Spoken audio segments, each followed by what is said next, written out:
Hello UPSC aspirants, my name is Shambhavi. Hope you all are doing well.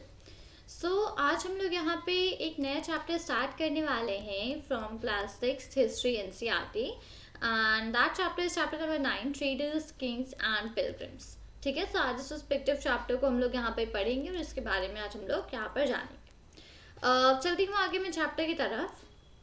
सबसे पहले starting में chapter में एक रेफरेंस दिया होता है, तो उसको स्टडी कर लेते हैं. Jagni at the market.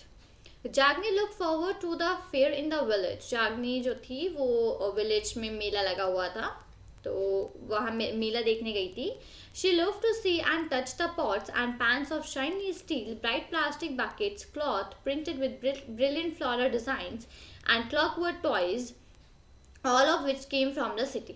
अब वो वहाँ पे गई तो उसको बहुत अच्छा लग रहा था देखने में, और उसको जो पॉट्स थे, जो पैन्स थे जिनमें बहुत शाइनी स्टील थी, प्लास्टिक की बकेट्स थी जो बहुत ब्राइट थी, और जो कपड़े थे उनमें फ्लोरल डिज़ाइंस बनी हुई थी, और जो टॉयज़ वगैरह थे तो उसको वो सब चीज़ें छूने में बहुत अच्छा लग रहा था. और ये सारी चीज़ें कहाँ से आई थी? ये सारी चीज़ें आई थी सिटी से. ठीक है. The men who spread out their wares came in buses and trucks and went back at the end of the day. अब जो लोग वहाँ पे जो भी ये सब सामान बेचते थे उस फेयर में, उस मेले में, तो वो लोग बसेस से आया करते थे, बसेस और ट्रक से, और जैसे ही फेयर ख़त्म हो जाता था वापस रात में अपने घर चले जाया करते थे. Why were they always on the move? वो हमेशा इधर से उधर ट्रैवल क्यों करते रहते थे? उसने सोचा. Her mother explained that they were traders. उसकी मम्मी ने उसको एक्सप्लेन किया कि वो ट्रेडर्स थे. People who brought things where they were made and sold them elsewhere. Traders वो लोग होते हैं जो उस सामान को मतलब जो सामान होता है उसको दूसरी जगह से लाते हैं और दूसरी जगह जाके उन सामान को बेचते हैं, तो वो लोग होते हैं ट्रेडर्स. तो इसी के बेसिस पे पूरा चैप्टर है. स्टार्ट करते हैं how to find out about the trade and traders. अब ट्रेड और ट्रेडर्स के बारे में हम लोग कैसे फाइंड आउट कर सकते हैं. You read about the northern black polished ware in chapter number 8. Chapter number 8 में हम लोगों ने NBPW के बारे में पढ़ा था, right? That is northern black polished where के बारे में हम लोगों ने चैप्टर नंबर 8 में काफ़ी डिटेल में पढ़ा है. अगर आपने उस चैप्टर को नहीं विजिट किया है तो प्लेलिस्ट का लिंक डिस्क्रिप्शन में मेंशन है, आप जाके चैप्टर नंबर 8 को स्टडी आउट कर सकते हो. ठीक है. So this fine pottery, especially bowls and plates, were found from several archaeological sites throughout the subcontinent. अब जो इतनी फाइन जो पॉटरी थी, जिसमें कि स्पेशली जो बाउल्स थे और जो प्लेट्स थी, वो बहुत सारी आर्कियोलॉजिकल साइट से ढूंढी गई थी, वहाँ से ढूंढ के लाई गई थी, जो कि सब कॉन्टिनेंट में थे. How do you think it reach this places? अब आपको कैसे मतलब क्या लगता है कि ये जो लोग थे इन प्लेसेस पे कैसे पहुँचे? Traders may have carried them from the places where they were made to sell them at other places. अब जो ट्रेडर्स थे जहाँ पे ये सामान बनाए जाते थे वहाँ से इन सामान को ले करके दूसरी जगह जाके इन सामान को सेल आउट करते थे. South India was famous for gold. South India gold के लिए फेमस था, स्पाइसेस के लिए फेमस था, और स्पेशली पेपर मतलब कि मिर्च, ओके, काले मिर्च, तो स्पेशली पेपर के लिए फेमस था, और प्रेशियस स्टोन्स और कीमती स्टोन्स के लिए फेमस था south India. Paper was particularly valued in the Roman Empire, so much so that it was known as black gold. अब जो पेपर थी वो इतनी ज़्यादा वैल्यू करा जाता था उसका रोमन एम्पायर में कि उसको लोग वहाँ के ब्लैक गोल्ड कहते थे. ठीक है. So traders carried many of these goods to Rome in ships across the sea and by land in caravans. अब तो जो ट्रेडर्स होते थे वो इन सारा जो भी सामान था इन सब चीज़ों को लेके रोम ट्रैवल करा करते थे, रोम जाते थे. किस तरीके से जाते थे? या तो शिप्स पे जाते थे, या अगर सी से ट्रैवल करना होता तो शिप से जाते थे, और अगर लैंड से ट्रैवल करना होता तो कारावान्स में जाते थे. There must have been quite a lot of trade as many Roman gold coins have been found in South India. अब वहाँ पे जो साउथ इंडिया में बहुत सारे रोमन के गोल्ड कॉइन्स फाउंड आउट हुए हैं, तो ऑब्वियसली इसका मतलब है कि वहाँ पे बहुत सारे ट्रेड्स, मतलब काफ़ी ट्रेडिंग होती होगी, काफ़ी ट्रेडर्स वहाँ जाते होंगे, तो इसी वजह से वहाँ पे इतने सारे Roman gold coins find out हुए हैं. ठीक है. अब जो traders explore several sea routes. अब जो ट्रेडर्स थे वो बहुत सारे सी रूट्स को एक्सप्लोर करते रहते थे. Some of these followed the coast, कुछ उसमें से ऐसे थे जो कि नदियों को फॉलो करते थे, कोस्ट मतलब कि समुद्र के किनारे को, ठीक है। These were others across the Arabian Sea and the Bay of Bengal. अब वहाँ पे और जो दूसरे थे वो थे Arabian sea and the bay of Bengal, जहाँ पर जो सेलर्स थे वो मानसून का एडवांटेज, मानसून विंड्स का एडवांटेज लेके जो सीज होते थे उनको बहुत जल्दी क्रॉस कर लेते थे, ठीक है। So if they wanted to reach the western coast of subcontinent from East Africa to Arabia, they chose to sail with the southwest monsoon. तो अगर उन्हें जो उन्हें वेस्टर्न कोस्ट और सब कॉन्टिनेंट मतलब कि अगर उन्हें ईस्ट अफ्रीका से अरेबिया ट्रैवल करना होता था तो वो ये मतलब ये चूज करते थे कि वो साउथ वेस्ट मानसून के साथ ही वो भी सेल करें। And sturdy ships had to be built for these long journeys, और इतनी लंबी जर्नी के लिए अच्छी खासी शिप्स को बिल्ड करना पड़ता था कि जो कि इतनी लंबी जर्नी पे जा सके और उनमें कोई प्रॉब्लम ना हो, तो उस हिसाब से शिप्स को भी बिल्ड करना पड़ता था, ठीक है। New kingdoms along the coast, अब किनारे मतलब कोस्ट के पास नए किंगडम्स बिल्ड आउट हुए, तो उनके बारे में पढ़ते हैं। The southern half of the सब continent is marked by a long coastline and with hills, plateaus and river valleys. अब जो सदर्न हाफ है सब कॉन्टिनेंट का वो ऑलमोस्ट कोस्ट लाइन पे है, मतलब नदी के बिल्कुल किनारे है, जहाँ पर हिल्स हैं, प्लेट्यूज हैं, रिवर वैलीज हैं, तो इधर पे आधा about half of the southern यहीं पर कवर है, ठीक है। Among the 5 valleys that of the Kaveri is the most fertile. 5 valleys में among the river valleys, river की जो वैलीज है उसमें से जो कावेरी है वो सबसे ज़्यादा फर्टाइल है, ठीक है। Chiefs and kings were controlled the river valleys and the coast became rich and powerful. जो chiefs और kings थे वो river valleys को control करते थे और जो coast होते थे वो धीमे धीमे rich और powerful बनते जाते थे। संगम poems mention the मूविंदर, अब जो संगम पोएम्स थी वो मूविंदर को मेंशन करती थी। अब ये क्या है, ये एक तमिल वर्ड है जिसका मतलब है 3 chiefs used for the heads of 3 ruling families, the Cholas, Cheras and the Pandyas. अब जो वर्ड मैंने मेंशन आउट किया था मूविंदर, ये एक तमिल वर्ड है जिसका मतलब होता है कि 3 चीफ। अब ये जो 3 हेड है, सॉरी जो 3 चीफ्स है किस लिए यूज होते हैं, ये यूज होते हैं as a head of the ruling family. जो रूलिंग फैमिलीज होती हैं उनके उनमें जो हेड होते हैं उसमें ये यूज होते हैं 3 चीफ्स। तो कौन सी रूलिंग फैमिलीज 3 थी यहाँ पे, चोलास थी, चेराज और द पांड्यास। तो चोलास, चेराज और पांड्यास जो थी उसमें 3 चीफ्स एज अ हेड होते थे, ठीक है, जो कि ज़्यादा पावरफुल हुए साउथ इंडिया में, जो कि 2300 ईयर्स पहले, 2300 ईयर्स पहले साउथ इंडिया में ये ज़्यादा पावरफुल हुए।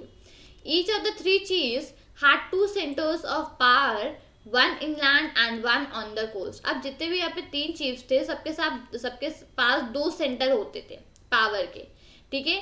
एक जो अंदर का लैंड होता था वो, और एक जो कोस्ट होता था मतलब किनारा वो, तो ये दोनों सेंटर्स होते थे पावर के लिए, ठीक है। Of this 6 cities 2 were very important. अभी जो सिटीज थी इनमें से 2 बहुत इंपॉर्टेंट थी, पुहर और कावेरी पट्टिनम, ठीक है, पुहर और कावेरी पट्टिनम। ये दोनों सिटीज काफी इंपॉर्टेंट थी। The port of the Cholas and Madurai the capital of the Pandyas. तो यहाँ पे जो पुहर है वो क्या है, ये चोलास का पोर्ट है, ठीक है, और कावेरी पट्टिनम ये जो है ये मदुरई है, the capital of the Pandyas. Pandyas का जो कैपिटल मदुरई ये वो है, ठीक है। The chiefs did not collect regular taxes. अब जो चीफ्स थे वो रेगुलर टैक्सेस को कलेक्ट यहाँ पर नहीं करते थे, उसके सिवा वो क्या डिमांड करते थे, instead demanded and received gifts from the people. उसके सिवा वो डिमांड जो भी होती थी अपनी वो रखते थे और लोगों से उनको गिफ्ट मिलते थे। वो military, they also went on military expeditions and collected tribute from neighboring areas. अब वो लोग जो थे वो मिलिट्री एक्सपीडिशंस मतलब मिलिट्री पे खर्च भी करते थे, उनके लिए भी खर्च करते थे, और जो ट्रिब्यूट होता था वो अगल बगल के जो एरियाज होते थे वहां से उसको कलेक्ट करते थे। They kept some of the wealth and distributed rest among their supporters, including members of the family, soldiers and poets. तो क्या करते थे, उसमें से कुछ जो पैसे थे, कुछ वेल्थ थी, उसको रख लेते थे, और जो बची कुची थी उसको जो उनके सपोर्टर्स थे, जो उनके मेंबर्स थे, जो उनके फैमिली मेंबर्स थे, जो सोल्जर्स थे, जो पोएट्स थे, इन सब में डिस्ट्रीब्यूट कर दिया करते थे। Many poets whose compositions are found in the Sangam collection composed poems in praise of chiefs who often rewarded them with precious stones, gold, horses, elephants, chariots and fine cloth. अब जो बहुत सारे poets हैं जो कि जिनकी compositions मिली है संगम collection में, जिनकी कॉम्पोजिशंस कहाँ मिली हैं, संगम कलेक्शन में, तो इस तरीके की पोएम्स को कंपोज करते थे जिसपे कि वो चीफ्स होते थे उनके बारे में अच्छा लिखते थे, उन चीफ्स के बारे में जो कि उनको प्रेशियस स्टोन्स देते थे, जो उन्हें गोल्ड प्रोवाइड करते थे, जो उन्हें हॉर्सेस देते थे, elephants, chariots and fine clothes. तो जो चीफ्स उनको ये सारी चीज़ें प्रोवाइड करते थे तो उनके बारे में काफ़ी अच्छा लिखा करते थे इन पे, ठीक है। जो भी जो यहाँ पे संगम जो भी कंपोज वो करते थे उनमें इनके बारे में लिखा करते थे। नेक्स्ट, अब यहाँ पे around 200 years later a dynasty known as the Satavahanas became powerful in western India। अब 200 साल बाद वहाँ पे एक डायनेस्टी थी जिसका नाम था सतवाहनास, तो ये काफ़ी पावरफुल बनी वेस्टर्न इंडिया में। The most important ruler of the Satavahanas was Gautamiputra Shri Satakarni. अब इन यहाँ पे जो मोस्ट इम्पॉर्टेंट रूलर थे सतवाहनास का, उनके सबसे इम्पॉर्टेंट रूलर थे गौतमीपुत्र श्री सताकर्णी, तो ये बहुत ही इम्पॉर्टेंट इनके रूलर थे। We know him from an inscription composed on behalf of his mother Gautami Balashri. अब इनको हम लोग ऐसा जानते हैं कि इनके लिए एक इंस्क्रिप्शन कंपोज करी गई थी उनकी मदर की तरफ से, जिनका नाम था Gautami Balashri. He and other Satavahana rulers were known as lords of the दक्षिणी पथ।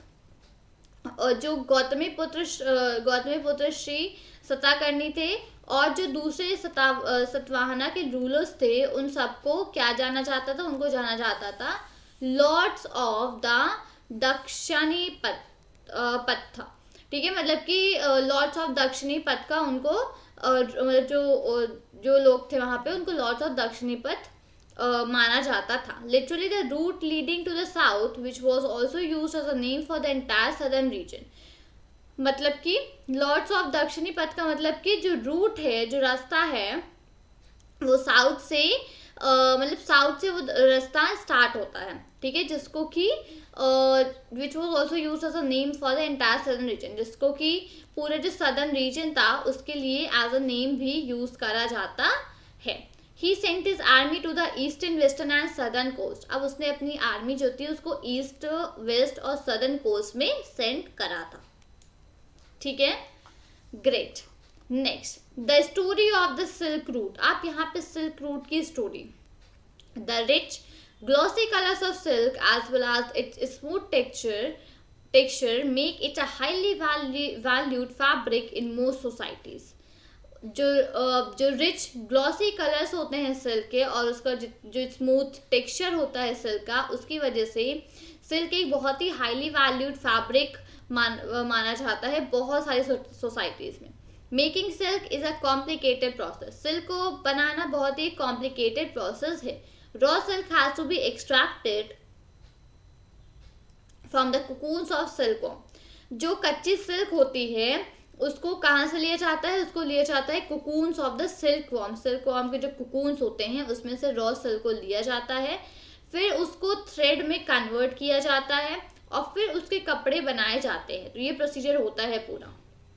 Techniques of making silk were first invented in China around 7000 years ago. Silk बनाने की जो टेक्निक थी वो सबसे पहले चाइना में इन्वेंट हुई थी एंड दैट इज 7000 years पहले। While the methods remained a closely guarded secrets for thousands of years. और ये सिल्क कैसे बनती है, इसका जो मेथड था उसको एज अ सीक्रेट रखा गया था हजारों साल के लिए। Some people from China who went to distant lands on foot, horseback and on camels carried silk with them। बहुत सारे कुछ लोग जो चाइना से दूसरी जगहों पर जाते थे, या तो वो चल के जाते थे या तो फिर हॉर्स पे बैठ के जाते थे या कैमल्स पे बैठ के जाते थे, तो वो अपने साथ सिल्क को कैरी करके ले जाते थे। The path they followed came to be known as the silk route. अब जो रास्ता फॉलो करते थे दूसरी लैंड्स में जाने के लिए, उसको बोला जाने लगा सिल्क रूट। ठीक है। Sometimes Chinese rulers sent gifts of silk to rulers in Iran and West Asia from there. कई बार ऐसा होता था कि जो चाइना के जो रूलर्स होते थे वो गिफ्ट्स भेजते थे सिल्क के। जो ईरान और वेस्ट एशिया के जो रूलर्स थे उनको सिल्क के गिफ्ट्स भेजा करते थे। And from there the knowledge of silk is spread further west. और फिर वहीं से सिल्क के बारे में जो नॉलेज थी वो वेस्ट की तरफ स्प्रेड होना चालू हो गई। ठीक है। अबाउट 2000 ईयर्स अगो, 2000 ईयर्स पहले, wearing silk became the fashion among rulers and rich people in Rome. तो सिल्क पहनना एक तरीके का फैशन बन गया था। रूलर्स और जो अमीर लोग थे रोम में, उनके लिए सिल्क पहनना एक फैशन बन गया था। It was very expensive as it had to be brought all over the way from China। ये बहुत ही ज़्यादा एक्सपेंसिव होता था क्योंकि इसको बहुत दूर मतलब चाइना से लाया जाता था। अलॉन्ग डेंजरस रोड्स, बहुत ही डरावनी और ख़तरनाक रोड से, through mountains and deserts, mountains और डेजर्ट्स वगैरह को पूरा ट्रैवल करके इसको लाया जाता था यहाँ पे। People living along the route often demanded payments for allowing traders to pass through. अब जो लोग वहाँ पर रहा करते थे उस रूट पे, तो वो भी कुछ पैसे मांगते थे कि ताकि जो ट्रेडर्स हैं उनको वो अलाउ कर सके वहाँ से निकलने के लिए, तो उसके लिए भी वो लोग पैसे मांगते थे। ठीक है। अब some kings try to control large portions of the route. अब उसमें से कुछ राजा थे जो कि काफ़ी बड़ा पोर्शन कंट्रोल करने की सोच रहे थे उस रूट की। This was because they could benefit from taxes. अब ऐसा इसलिए था क्योंकि उन्हें टैक्स से बेनिफिट होता था, इस वजह से वो इतना लंबा पोर्शन रूट कवर करने की कोशिश कर रहे थे। Tributes and gifts that were bought by traders travelling along the route. तो ये बेनिफिट होता था उनको टैक्सेस से, क्योंकि जो भी ट्रिब्यूट्स या फिर गिफ्ट्स लाए जाते थे ट्रेडर्स से या जो भी ट्रैवल करते थे उस रूट से, तो उससे उन्हें टैक्सेस का बेनिफिट होता था। In return, they often protected the traders who passed through their kingdoms from attacks by robbers। अब उसके बदले वो क्या करते थे, वो जो भी ट्रेडर्स होते थे उनको प्रोटेक्ट करते थे उनके किंगडम से, ताकि कोई भी चोर वगैरह उन पे अटैक ना कर पाए। The best known of the rulers who controlled the silk route were the Kushanas. जो बेस्ट नोन रूलर थे जो कि सिल्क रूट को कंट्रोल करा करते थे, उनको बोला जाता, वो थे Kushanas. Who ruled over Central Asia and north west India around 2000 years ago. जिन्होंने नॉर्थ वेस्ट एशिया, जिन्होंने सेंट्रल एशिया और नॉर्थ वेस्ट इंडिया पे रूल किया, वही 2000 साल पहले। Their two major centres of power were Peshawar and Mathura. अब उनकी पावर के दो मेजर सेंटर थे, पेशावर और मथुरा। तक्षशिला भी इसमें इंक्लूडेड था उनके किंगडम में। During their rule a branch of the silk route extended from Central Asia down to the sea port at the mouth of the river Indus. अब जिनके रूल करने के दौरान ही एक ब्रांच था सिल्क रूट का जो कि सेंट्रल एशिया से नीचे की तरफ बढ़ना चालू हो गया, जो कि सी पोर्ट्स के रूट में हुआ, और वो रिवर इंडस के पास तक जाके वहाँ तक उसको मतलब एक्सटेंड होना चालू हो गया। From where silk was shift westwards to the Roman Empire. और जहाँ से वेस्ट की तरफ रोमन एम्पायर्स को सिल्क भेजी जाती थी। The Kushanas were amongst the earliest rulers of the subcontinent. जो खुशानाज थे वो सबसे पुराने रूलर्स थे सब कॉन्टिनेंट के, जो कि गोल्ड कॉइन्स को इशू करते थे। ठीक है। These were used by traders along the Silk Route। और जो गोल्ड कॉइन्स को वो करते थे तो वो क्यों किस लिए यूज़ होते थे, वो जो ट्रेडर्स होते थे उस सिल्क रूट के अलोंग उन गोल्ड कॉइन को यूज़ करते थे, जो कि खुशानाज उनको दिया करते थे। ठीक है, तो इस तरीके से था। एक second, right, 1 second. Okay fine. So आज हम लोग यहाँ पर इस चैप्टर में हम लोगों ने सबसे पहले हम लोगों ने पढ़ा कि ट्रेड और ट्रेडर्स के बारे में पढ़ा। फिर हम लोगों ने यहाँ पर new kingdoms along the coast के बारे में पढ़ा, और फिर हम लोगों ने सिल्क रूट की पूरी यहाँ पर स्टोरी पढ़ी। तो उम्मीद करती हूँ कि मैंने आपको यहाँ पे जो भी चीज़ें एक्सप्लेन करी आपको सारी की सारी समझ में आई होंगी, और आपने इसके साथ नोट्स भी बनाए होंगे। नहीं बनाए हैं तो अब आप बना लीजिएगा बाद में, क्योंकि काफ़ी इंपॉर्टेंट चीज़ें हैं यहाँ पे। ठीक है, तो उम्मीद करती हूँ कि आपको वीडियो अच्छा लगा होगा। वीडियो अच्छा लगा हो तो वीडियो को लाइक करें, वीडियो को शेयर करें अपने फ्रेंड्स के साथ, वीडियो पे कमेंट करें और चैनल को सब्सक्राइब करें। मिलती हूँ आपसे नए वीडियो के साथ। Till then thank you and take care. जय हिंद।